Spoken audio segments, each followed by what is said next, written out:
Welcome to myabaton.com, where today we are addressing our hand and finger PMS.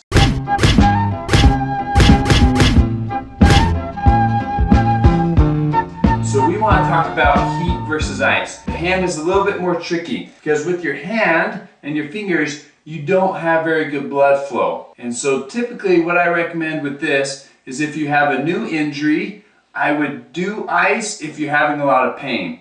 But you have to be a little more careful with ice because you don't have good blood flow, so you don't want to have it on super long. I would do 15-20 minutes max. And with this, you can use an ice pack, or in this case blueberries, and you can put that on there, you can rest it on there, get it nice and comfortable, try and get that swelling down if there's any in your hand. You can use an ice cup if it's through the hand area, but I don't usually recommend ice cups because again, there's not good blood flow here.